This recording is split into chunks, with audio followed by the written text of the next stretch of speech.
রূপপুর পারমাণবিক বিদ্যুৎ কেন্দ্র প্রকল্প থেকে প্রায় $500 কোটি বা ৫৯,০০০ কোটি টাকা লোপাটের অভিযোগ আছে পলাতক প্রধানমন্ত্রী শেখ হাসিনা, তার ছেলে সজীব ওয়াজেদ জয় এবং ভাগ্নি টিউলিপ সিদ্দিকের বিরুদ্ধে। এই প্রকল্প থেকে মালয়েশিয়ার বিভিন্ন ব্যাংকের মাধ্যমে এসব অর্থ লুটপাট করা হয়। অথচ প্রায় ১৬ মাস আগে ওঠা এই অভিযোগের বিষয়ে দুদকের অনুসন্ধান এখনও চলছে ধীরগতিতে।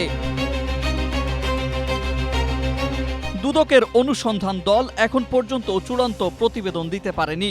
দুদক সংশ্লিষ্টদের দাবি, বর্তমানে কমিশন না থাকায় দুদকের সব কার্যক্রম স্থবির হয়ে পড়েছে। দুদক সূত্র জানায়, অনুসন্ধানের জন্য প্রয়োজনীয় অনেক তথ্য বিদেশ থেকে আনতে হচ্ছে। স্ট্রবেরি সুপার ডটেড ও ক্লাসিক ভ্যারিয়েন্ট সেন্সেশন জাগুক শিহরণ।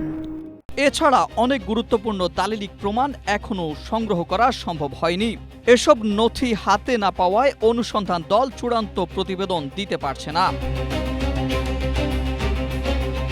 ২০২৪ সালের ৩ সেপ্টেম্বর রূপপুর পারমাণবিক বিদ্যুৎ কেন্দ্র প্রকল্প থেকে ৫৯,০০০ কোটি টাকা লোপাটের অভিযোগ অনুসন্ধানের নির্দেশনা চেয়ে হাইকোর্টে একটি রিট দায়ের করা হয়।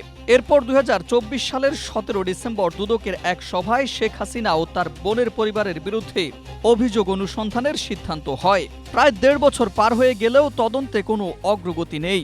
এসব তথ্য তুলে ধরে প্রতিবেদন প্রকাশ করেছে দৈনিক যুগান্তর।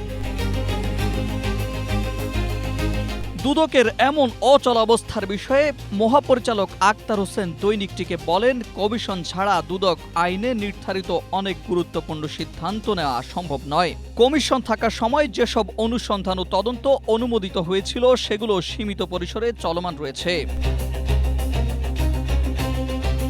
২০২৪ সালের ১৭ August global defence corp Hasina পরিবারের দুর্নীতি নিয়ে একটি প্রতিবেদন প্রকাশ করে। সেখানে বলা হয়, রূপপুর পারমাণবিক প্রকল্প থেকে শেখ হাসিনা, তার ছেলে জয় এবং তার ভাগ্নি টিউলিপ সিদ্দিক মালয়েশিয়ান বিভিন্ন ব্যাংকের মাধ্যমে এই বিশাল অঙ্কের টাকা আত্মসাৎ করেন।